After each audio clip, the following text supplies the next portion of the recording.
Well, hello everyone. Nice to be back doing another live sort of chat. This is going to be a little bit different. Obviously, I am not talking to someone, but I am talking to all of you who are watching. So, this is an Ask Me Anything. Basically, anything to do with camping, canoeing, the backcountry, filming, whatever it is that you think I know, that you'd like to know, that's what I'm here to answer.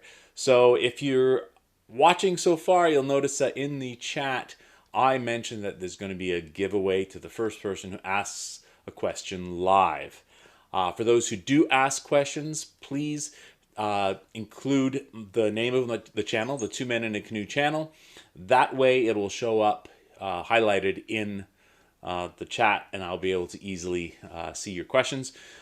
Alternatively, just type out question in all caps at the beginning of your question, and it'll also make it a little bit easier for me to see as well. But for the giveaway, if anybody's going to be watching, I don't know if we have anybody on there yet, but in case you miss it, I'm giving away a Get Outside buff. So whoever is the first person to actually ask a question live tonight will get a Get Outside buff. So I did have a couple of questions already sent in to me through either email or messages. So I'm going to go over a few of those while I'm waiting for people to actually populate the chat. The first question I had from a few people that's quite obvious. It's how and when did I get into backcountry camping? I think I've told this story before, but I'm going to tell it again, obviously. And gosh, it was a long time ago. I think I was 19, something like that. There was myself and three other guys decided we would go backcountry camping in Algonquin. We were going backpacking on the Western Uplands backpacking trail. This being my first time, I borrowed a backpack. It was an absolutely brutally terrible backpack. Honestly, by the time I finished telling the story, I think that you'll wonder why I ever continued backcountry camping. It really should have been my last trip. So, the week before we went camping, I had the flu or something or a really bad cold. I had fever, I had chills, aches, and pains. It wasn't COVID. Obviously, that wasn't around then. But I wasn't feeling good at all. But I was getting towards the tail end of the sickness and I was feeling better. You generally do feel better in the morning. So we got up, drove up to the park, arrived there. Like I mentioned, I had borrowed this horrible, horrible backpack. It was an external frame backpack. I don't think it even had padding on the straps. So, and just like you do when you first go backpacking, your very first time, you're going to overpack. You're going to have way too much stuff packed, and it's going to be way too heavy, which was the case in this case. So my shoulders were killing me right from the very beginning. So we went hiking. Oh, it also started to rain. That's right, it did. It started to rain. Rain was coming in. We put on the rain gear, started hiking. We're too hot in the rain gear. Took that off. Just decided to get wet. Thankfully, it didn't rain for too long. Now, if you've hiked the Western Uplands backpacking trail starting at Highway 60, it's not that far in. It's maybe about half an hour in. You cross a number of little creeks, but there's this one creek goes to a little beaver dam, and it's sort of a red clay bottom to it. And I have no idea what it's really called, but forever to this day, I refer to it as Fever Creek because it was at that point that my fever came back and hit me hard.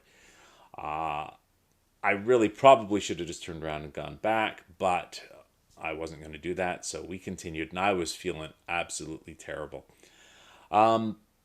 We had meant to hike into Maggie Lake. So that's about 12 to 15 kilometers in, depending on where it is that you end up camping on the lake. But we were going to stop at Maple Leaf Lake, which is about 5 or 6 kilometers in, for lunch. So we got to Maple Leaf Lake. We were going to have lunch. I was feeling like hell. All I wanted to do was lie down and go to sleep. Here's where a little bit of good luck came in. Fortunately for me, one of the guys in our group was diabetic. And when we stopped for lunch, he realized that he had forgotten to bring his insulin with him. So he had to hike back out to the car. That was great for me. So what happened was, two of them hiked back out to the car. I stayed with my friend Morgan, and I set up the tent, and I just went to sleep.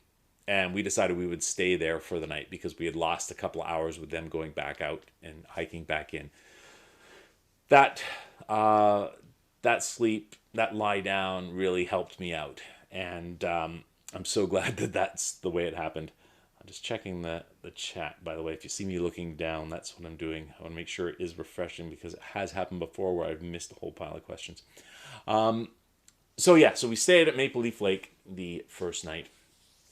And that was great. Second day, though, we had to do a lot of catch up. We intended our second night to camp at Ramona Lake, which is quite a ways around that first loop. But of course, now we were behind. So we ended up stopping at Maggie Lake for lunch, and we hiked into Oak Lake and stayed there the second night. Thankfully, there was nobody on that site. And that is a really weird site. We ended up coming down this hill towards it, and it was at dusk. Things just felt a little eerie. But it was fine. We had dinner. I had brought bagels, a whole packet, like 8 bagels. Bagels are heavy, and I don't even really like them, but I thought, oh, they're not going to get stale. I ate one of them, I think, and then tossed seven of them into the woods for the animals to eat. But we were just finishing up dinner, finishing up having a campfire, about to go to bed when we heard something banging against a tree and a tree get knocked down. Now, in this site, there was evidence that bears had been through there. So we don't really know what the sound was, but obviously our minds went to, oh my gosh, it's a bear. So we decided that we would take shifts, staying up with the camp, keeping the campfire going, 2 and 2. 2 would sleep, 2 would stay up. So that made for a really, really long night. It's also really interesting how every little sound at night, the smallest animal you picture is way, way bigger. So there'd be mice scurrying around. You'd see them, so that was fine. But then there was this thumping coming down the hill behind the campsite. It sounded like heavy footprints or footsteps.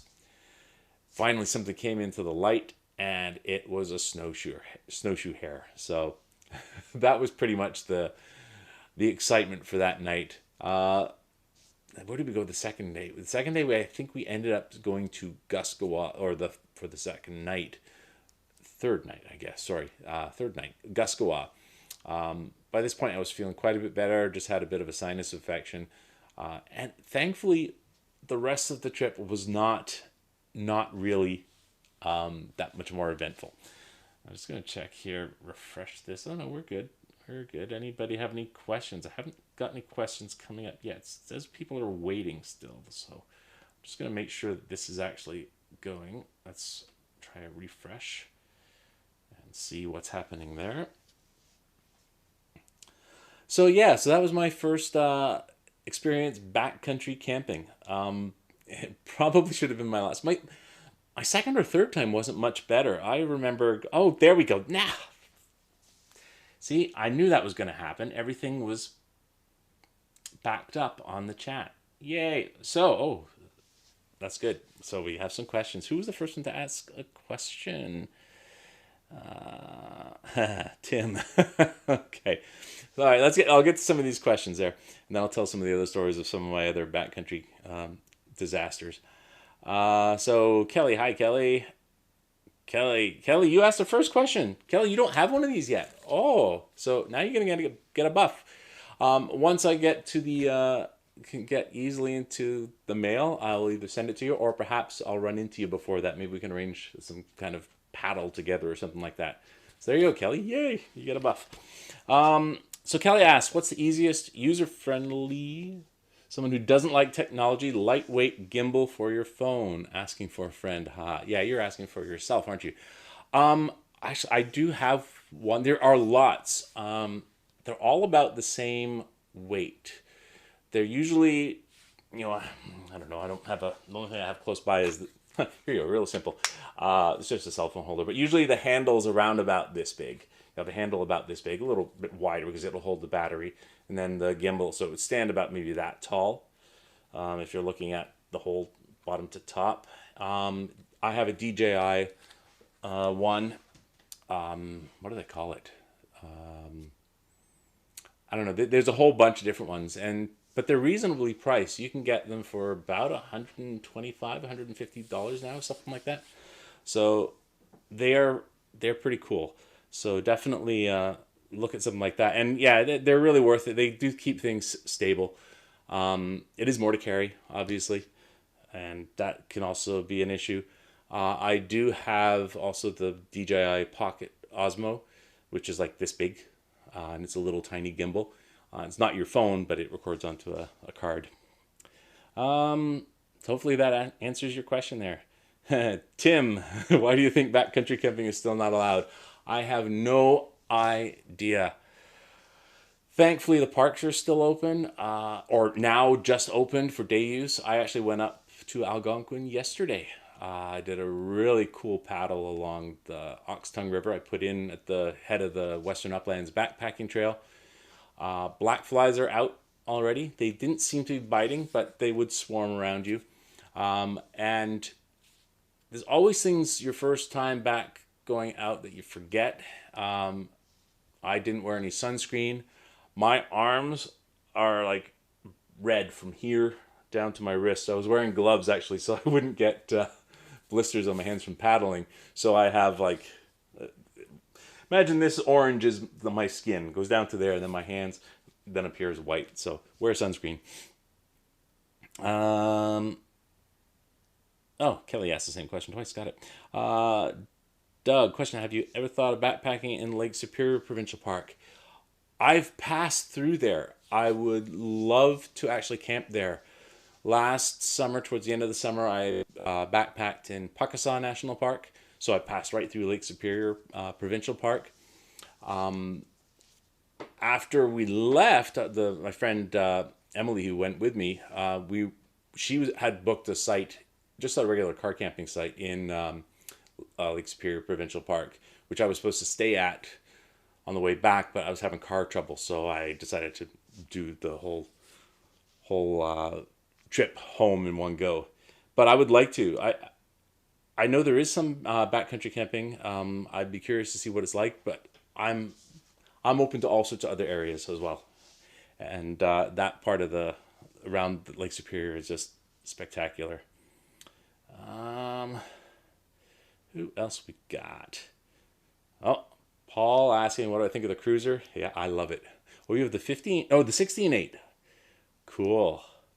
Yeah, I'm loving my 14.8 Cruiser. I got to use it a couple of times for the first time last year. First time getting in one, it was really, really tippy.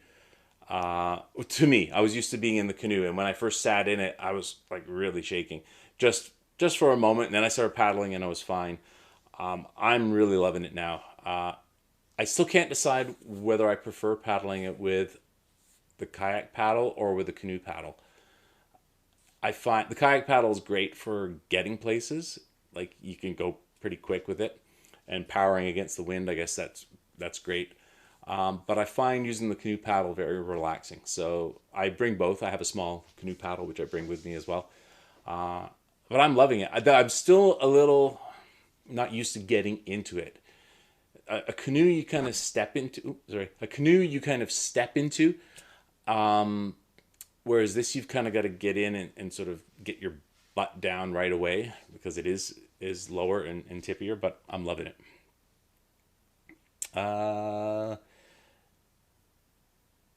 Jesse, question. Question. I took a friend on their first canoe trip, and after 6 hours down Tim River, we came to our site, and there was a huge bull moose laying right in the middle of it. That's cool. That's awesome. That's amazing. I would love to have an experience like that. I'm curious as to what you did. Is there more an experience taking someone totally new? Yes. Okay. So it's always amazing seeing animals. Oh, yesterday, highlight of my entire day paddle. I'd only been paddling for maybe 10, 15 minutes. I heard a sound on the shore and there was a wolf.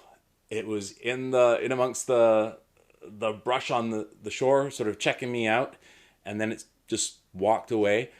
Of course, I didn't get on camera. You know, by the time I picked my camera up and tried to aim it there, it was gone. But that was exciting. So, always exciting when you have experiences with wildlife. I find I did last August take a friend of mine camping for her very first time ever, backcountry camping. In fact, she had only been car camping once before, like 2 weeks prior to that with my sister.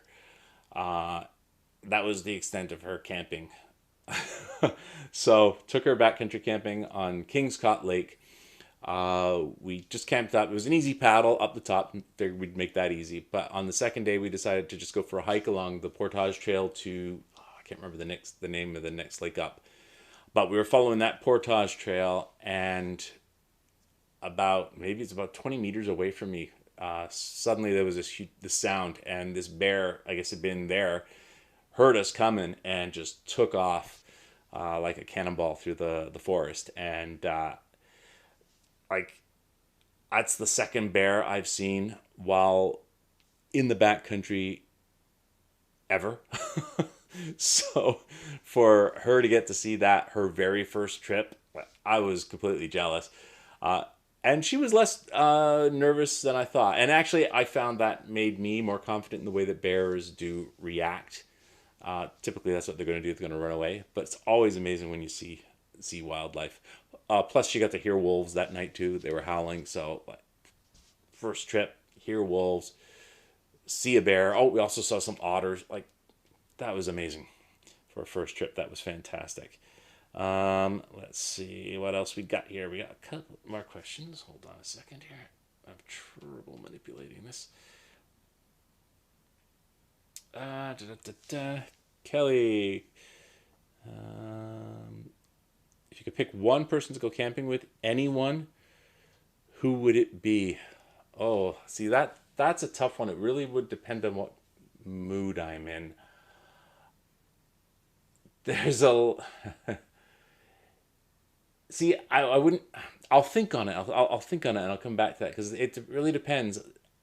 It could be somebody else who I could learn from, who's very experienced at camping. That would be fun.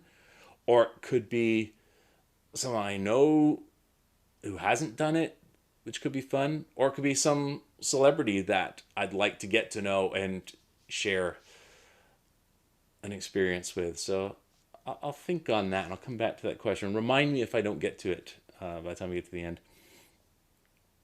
Oh, Paul, you still prefer the standard canoe paddle? Yeah. Um, yeah. Yeah, I'm not sure which I prefer. Jesse, follow up. Went to another site, and 20 minutes later, the moose walked past again. Oh, cool. So you didn't actually stay at that first site, but decided to walk through your site at 2 a.m. to get to the river. That's awesome. That's great.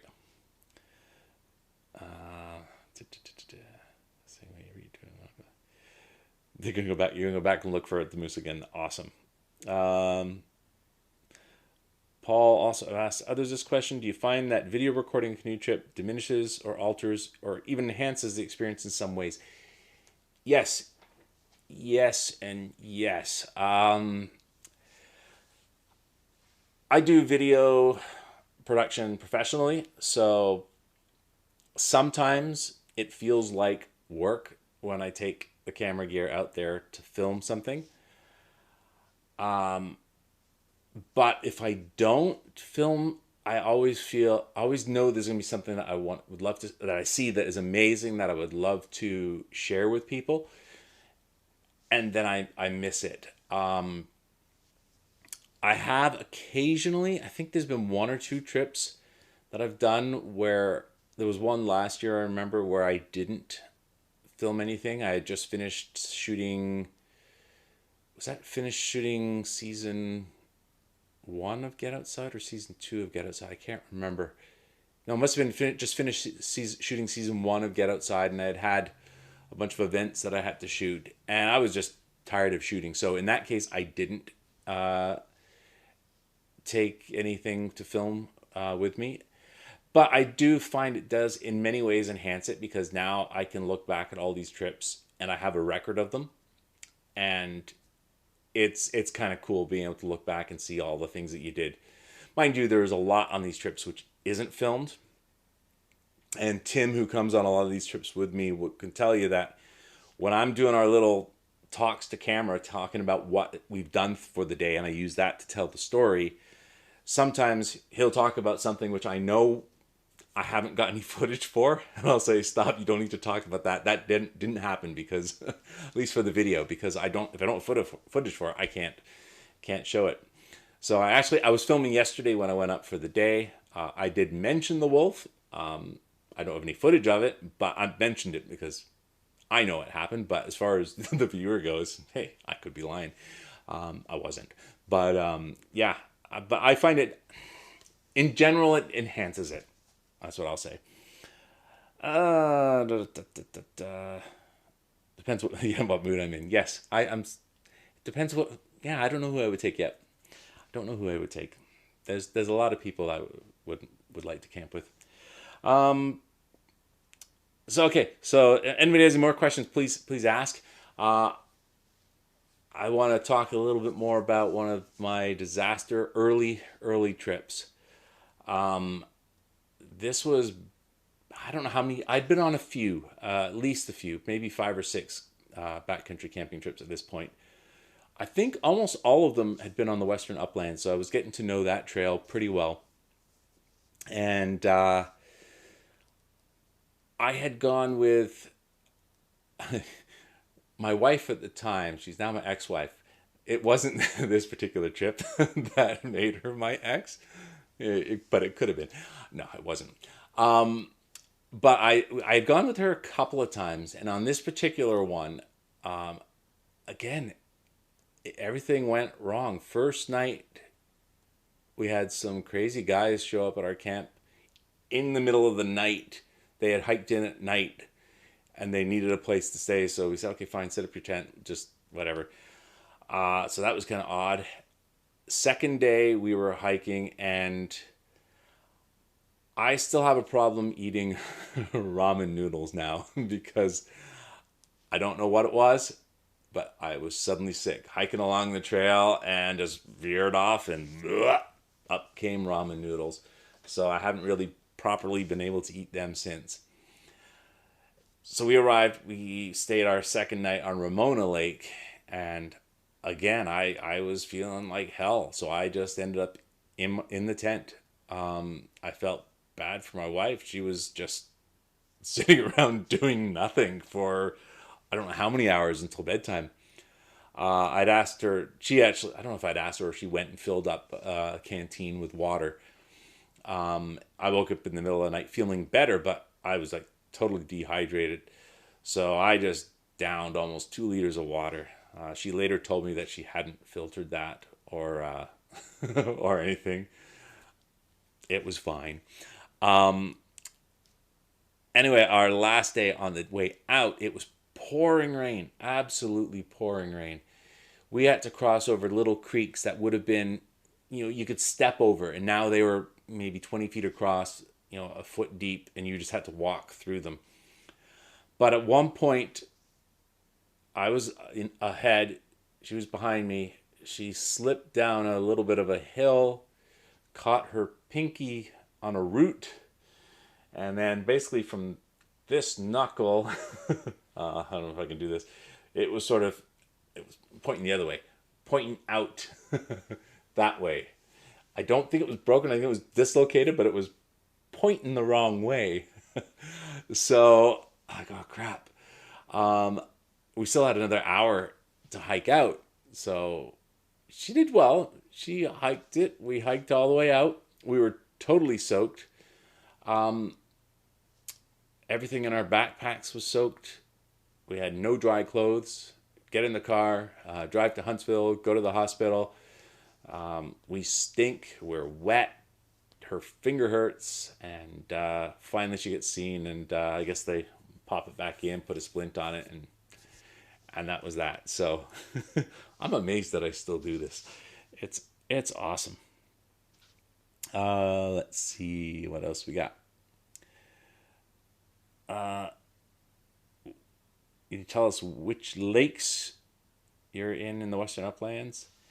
The lakes, the ones I've stayed at are Maple Leaf, Maggie, Oak Lake, Ramona, and Guskawa.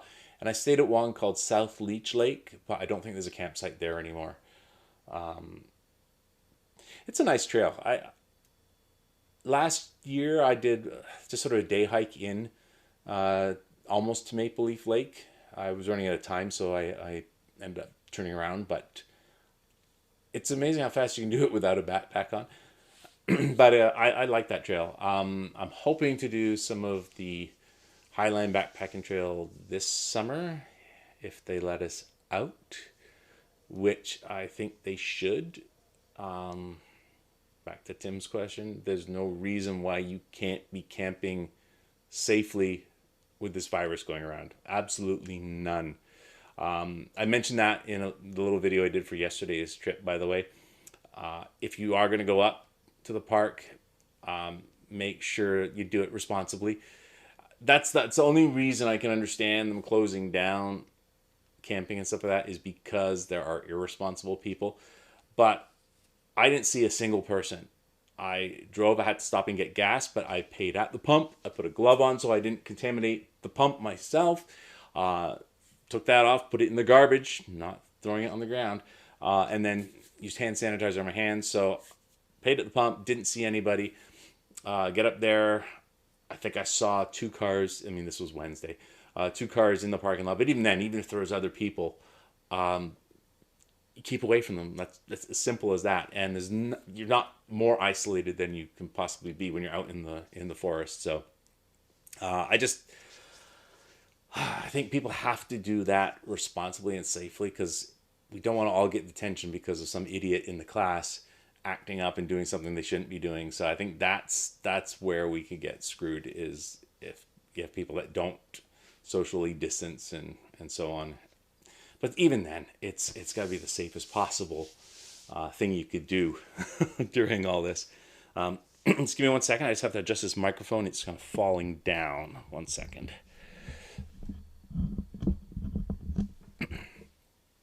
There we go. Does anybody have any more questions? Filming related, camping related, canoe related? Okay, while I'm waiting for that, I will talk a little bit about filming in general, because I do get asked a lot about what kind of gear I use, what kind of camera I take with me. By the way, if you have been watching or haven't been watching Dennis at Canoe Hound Adventures live chats, he's been doing some amazing chats with some amazing people. I missed this week, so he was talking to someone about canoe polling, which I'm going to go back and watch because that sounds incredible. But tomorrow night, I'll be on his show with Matthew Hahn, who produces Mark in the Park, and Chris Prouse. And we're going to be doing 2 hours, specifically talking about filming in the backcountry and filming in the outdoors. So that's going to be pretty cool. But in general, the main question, and we're going to talk about this tomorrow as well, the main question I get is, what camera do you take, or what's the best camera to take? And my answer is usually two things. It's whatever camera is it does a job, because there's different cameras for different purposes. So if you take something like a GoPro or an action camera, that's not going to be the best camera for filming conversations. The mics on them, they're okay, but they aren't great. They aren't really meant for that. But they are great if you want to be strapping it to different parts of your canoe or your backpack, or putting it underwater. So you get the camera that's good for the purpose that you want it for. But frankly, everybody has a phone. There's a good chunk of my videos, at least the YouTube videos, where this is the camera I've used, because this comes to the second thing I've mentioned all the time, is the best camera is the one that you have with you, or the one that you're going to use. So I've got this in my pocket all the time. So it's in my life jacket pocket when I'm in a canoe. It's the most easily accessible for me while I'm canoeing. So that'll be what I take out most of the time when I'm in the canoe. I may bring a DSLR or a mirrorless camera. I mean, I do it professionally, so I got a lot of different cameras. I sometimes bring my professional camera. It really depends on how much gear I want to carry. But you can get away with just a phone and film with that. It's more about you thinking of really creative ways to shoot, and it's the camera that you have. That's the one that you're going to use. Sometimes I take too many cameras, and then I can't decide which one to use, and I end up shooting a lot less because I give myself too many choices. So yeah. Let's see. Any advice on buying a used canoe? I don't know. I haven't bought a used canoe. I've only got. See, I was fortunate because I worked with Swift Canoe on the two shows, on Get Outside season 1 and 2. So I was able to get a canoe. I mean, I still have to pay for it, but I was able to get a canoe through them for. So I've got two now. You can never have too many canoes. I'd like to have more. I don't know. Just look for something that's going to do what you want it to do. Like if you're going to be going with more than one person, don't get a solo pack boat. It's going to be useless. Look for something that's lightweight if you're going to be doing portaging. That's about. It's really just about looking for what's going to suit your needs. Lightweight, especially if you're doing any camping with it, I think is important, whether it's used or new. The first canoe that Tim and I used when we were doing our first videos on 2 Men in a Canoe was Tim's old Pelican canoe, which weighed 85 pounds. And it was such a joy when he got his newer canoe, which is I think like 50 pounds. And then when I got my Swift Prospector, which is I think 36, 37, something like that, you'll notice the difference. So I think weight, second to what you need it for, is the most important thing. Let's see. So Jesse used one from a store in Algonquin that sells them. Prices seem to be reasonable. Yep. Kelly, what's the most challenging aspect of filming in the backcountry? I think other than weather is a big challenge. Weather's probably the biggest physical challenge. When it's raining, you don't want to get your gear wet.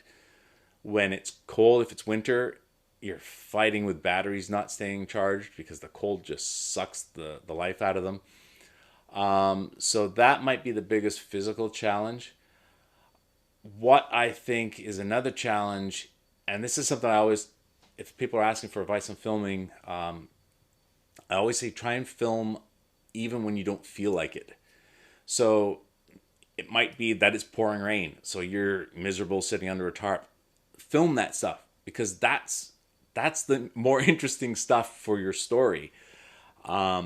When it's a beautiful sunny day and you have a perfect trip, like that ever really happens, but there's less to tell. Like nobody wants to hear about your trip that was, it was beautiful sunny weather, it was fine, no bugs, no rain, nothing, everything went fine. Like that's a boring trip. But if it's snow or rain or whatever, and you're miserable, or if you just hiked a hellish portage, or if you're in the middle of that portage, film some of it, because that's the stuff that you're going to want to tell people about, and it's great if you have the footage for it. So it's challenging for us to remember to shoot in those situations, and to want to shoot in those situations. But if you do, you're going to be happy that you have that footage because it's gonna be great to tell your story. Have I got any canoe trips other than in Algonquin? Yes, I have. Um, we've done. Me and my buddy Tim have done Kawartha Highlands quite a few times now. That's usually an early spring trip for us because ice out is earlier there than it is in Algonquin. I have also done. Oh, what's the name of it? It's like north of Kingston. They have a lot of ticks there. If anybody knows the name of it, I can't remember. So I did one there too. I'm hoping to do one in Killarney this year. See, generally I have been going to Algonquin because I love Algonquin and I know it, and you kind of go to the places that you know, and I really enjoy it. It's like going home. So a lot of it is in Algonquin, but I would like to do a few others. So hopefully Killarney this summer. I've backpacked in Pakasaw National Park. You can paddle there too, but you're paddling along the shore of Lake Superior, and I don't know if I would do that. Just because you could be windbound for days and days and days, because that lake can be vicious. But yeah, there's mostly Algonquin, but I've done a couple others, and I'd like to do a few more. Let's see, what else do we got? Da, da, da, da, da. What's an amok hamu, or Peter Yates? What? He says I use a amok hamu. Is that is that just a spell check thing? Let me know what what you meant by that. Frontenac. Yes, thank you, Martin. That's the park, Frontenac. Yeah, that's a nice place. It's interesting, by the way, the way they put the sites on the lakes there, they put them all together. I understand the reasoning. They want to sort of limit the environmental impact of campsites, but if there's four sites, they are literally right beside each other, so you're going to be basically sharing it with other people. Um, how do I get Jen to go canoeing with me more? I don't know.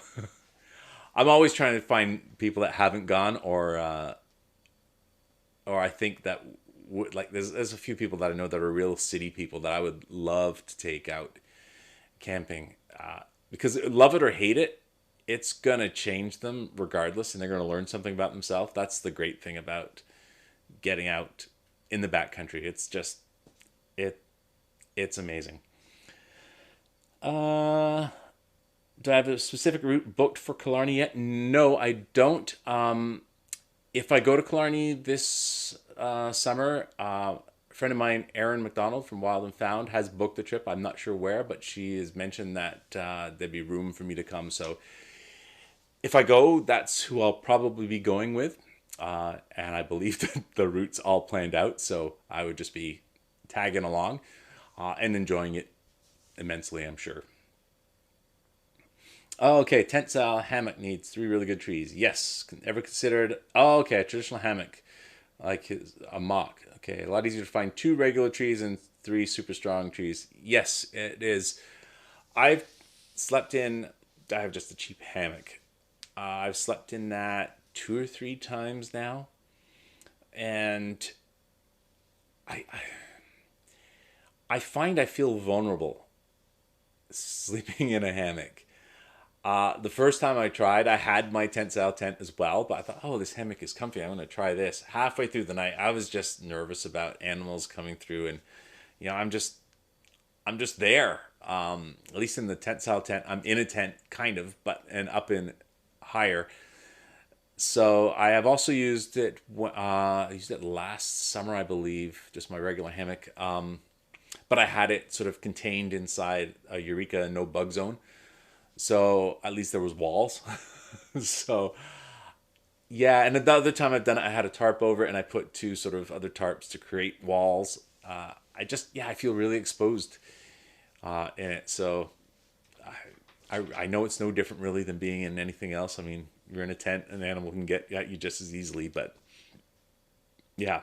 But definitely with the tent style ones, you need three good trees in a good position. My buddy Tim, who I camp with, will attest that there's been many times when there's been swearing going on as I try to get the tent balance between trees that aren't right. That happens. So, oh, somebody was suggesting to, I guess that's about, is that to get people to go? Bring booze and snacks. Yes. Yeah. Okay, cool. Let me think. Oh, there was another question that somebody had sent. I'm going to try and remember what it was earlier. Does anybody have any other questions before? Because we are now coming up on, how long have we been going? Let's see. Oh, about almost 45 minutes. So I'll wrap it up shortly, unless there is any more questions. I do want to remind people that, of course, I'm going to be on Canoe Hound Adventures tomorrow, talking about filming. Next week on my live chat, I'm going to be chatting with Sean Rowley, and from the and he does his podcast as well. And then the following week, so June 4th, I'm going to be chatting with Alexis from Alexis Outdoors. What's that? Oh, I can't remember your handle, Alexis. Yeah. But so that's going to be kind of fun. I'm trying to get a couple other people to chat with as well. There's a couple of people I follow that do stuff in the UK. I've reached out. I don't know if I'll hear back from them. I was supposed to actually be going to England this summer, a month from now. Obviously, that's not happening, but I had hoped to do a little bit of camping there, like in the Peak District on the moors. The people there that go camping, they don't call it backcountry, they call it wild camping. So I wanted to do some wild camping while I was there. Maybe the next time, if I get over there. Have we been down Tim River in Algonquin? Yes. Tim River is nice. Tim River, stayed on Tim Lake a few times. I want to go to Chibiabos Lake. It's just one little portage north of Tim Lake. There's a couple of little sites in there. One is not so good. The other one is really cool. But yeah, Tim River is amazing. I love paddling in rivers. I think I prefer rivers to lakes, mostly because you feel like you're moving. You feel like you're accomplishing something because you're close to the shore. You can feel that you're moving along out in the middle of especially a big lake. It feels like you're not moving, and that, especially at the end of a long day, can be really frustrating. But Tim River is beautiful. Also, the river, is it the Rain River that goes to Rain Lake? That's also really, really nice as well. Tim River, though, we did have some problems one year.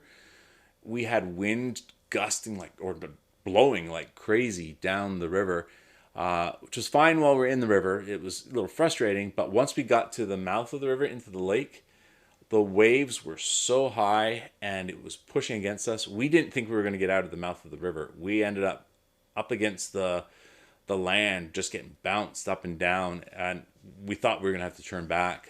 Fortunately, we were able to sort of power through that bit and get out on the lake, but there was a good chance we were going to have to turn. And it was a little scary. That was probably the scariest it's been on a lake. Let's see. I also like by the way, the west north side is nice and much less traffic. Yeah. I also really like the east side. I love Barron Canyon. That's one of my favorite places to go. It's just from where I live. I'm in Ajax. That's like 5.5 hour drive. So it's a long way to go. But I've driven to Pakasan. That's 14 hours. So yeah, it's worth it. Let's see. Question: do I have any advice for canoe tripping newbies? Do it. Just do it. Really. Preferably do it with somebody who's done it before. There is a lot that can go wrong if you've never especially if you've never been canoeing before. If you've done backcountry camping and you've done canoeing but haven't done backcountry canoe camping, then you're probably fine just like that because you have experience in both. But you definitely want to have some experience or have somebody with you that's experienced, because if you don't know what you're doing, there's more that can go wrong when you're on the water than if you're just backpacking. So you gotta be know what you're doing, or at least have somebody that knows what you're doing. But it's amazing. I used to be more of a backpacker. Now I'm more of a canoeer. I don't know how I ever carried what I fit in the canoe in a backpack. So that's the advantage of canoeing. Well, except for the portage, you still got to carry it, but you can bring more stuff with you. So that's always nice. So that's a bonus if you're trying to get somebody to go to. They can have a few luxuries with them. If you go down past Tim Lake to Roseberry or further, it's full of beavers and tons of moose, but low water levels sometimes. Have to get your canoe over 3 or 4 beaver dams, though. Yeah, so if you've watched the videos on my channel, there's a couple that you should watch if you haven't seen them already. One is, I think titled it Winding Rivers and Beaver Dams. My buddy Tim and I paddled down part of the Madawaska River to Madawaska Lake, or Lake Madawaska, whichever it's called. It's 8 kilometers in a straight line, I think, if you measure it on the map. But if you measure all the winds, it's about 12K. There were 5 beaver dams and 1 old bridge that we had to portage over and around. Some of the beaver dams, there was one massive beaver dam, which actually turned out to be the easiest because you could actually get out and step on it and haul everything over top. It was the smaller ones where there was nowhere to stand that were really tough. So it was fun. It was really windy once we got to the lake as well, so we had to deal with that. But tiring, really, really tiring. And of course, then we knew we had to do it on the way back. Then you should also watch from last August the Paddle Through Hell video talking about low water levels. We were going nice, easy trip. It was supposed to be a nice, easy trip from down Sunday Lake or Sunday River, Sunday Creek to Norway Lake. Some friends of ours, Tina and Carol, they were coming. It was their first canoe or kayak backpacking trip. So they asked, where can we go that's easy? Oh, we're going here. Why don't you join us? And they were at a different site. No problem. Now that can have low water, and I've had low water on that before, but you could generally get down it. It should take you about 45 minutes to an hour maximum to get down Sunday Creek to Norway Lake. About a quarter of the way along, we ran into a beaver dam. So because we had nice high water, I'm going, this is amazing. There's tons of water. This is like, it's never like this. Yeah, it's because of this beaver dam. On the other side of the beaver dam, there was practically no water. It took us 5.5 hours slogging through, trying to get the canoe down, then portaging across a marsh. A thunderstorm came through while we were out there. It was not fun at all. There's a perfect example of you should film. I filmed some of it, not as much as I should have, because it was hell. But there's a great example of I should have filmed more. But yeah, it can happen. You're getting low water. Tons of otters on Tim Lake too. I can't remember. Yes, I think I have seen otters on Tim Lake. We had a family of otters on the Barren River, in the Barren Canyon. Suddenly there was this chirping sound, and we look over and there's like 5 or 6 otters, just, all young ones, all just looking at us, swimming right in front of the campsite, and paying attention to us and chirping at us. It was kind of cool. So I'll take any more questions that come in the next 2 minutes. Otherwise, we will wrap up. And then I'll be back again next week with Sean. And of course, you can always join Canoe Hound Adventures tomorrow. We're going to be taking questions there too. That's specifically about filming, like I mentioned. But yeah, thank you everyone for tuning in tonight. It's always great to get to chat. It's always fun to chat with people, but also even like this, just chatting with people virtually and taking questions. It's a lot of fun. I'm interested to find out, maybe if you're watching this live or later on, and you want to just comment on this. I'm interested how many of you would be interested in me continuing doing these live chats throughout some of the summer. I'm hopeful that they're going to be opening up the parks, and if not the parks, at least Crown Land, for camping soon. I don't see any reason why they shouldn't. But so if that happens, I'm sure all of us are going to be out as much as we possibly can. So there may be less time for live chats, but I would consider doing them even if we are out, if people are interested. Maybe not every week, but maybe once a month or so. And then once we get to fall starting up again. So I'm interested to see if anybody would like these to continue throughout the summer, whether we're out camping or not. Also, love to hear suggestions if there's people that you think that you'd like to hear from that I could chat with. I'd love to contact anybody that that you might know, or if you're interested in doing a live chat, let me know. It's always cool to chat with people who are outdoors people, and you can learn a lot from everybody.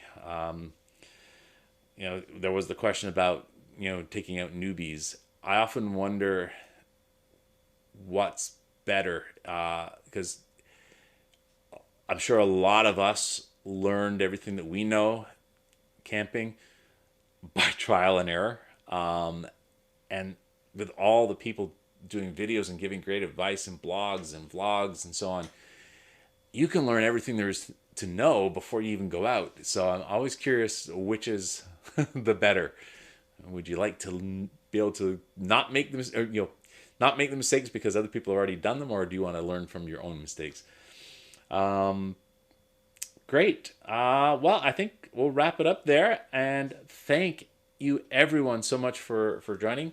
If you haven't subscribed to the channel, please subscribe. I'm trying to get more people to watch not only the live chats, but the other all of my regular videos as well. So if you know outdoors people, recommend that they subscribe too. Yeah, thank you so much for tuning in, and I'll see you all next week. Thanks. Have a good night.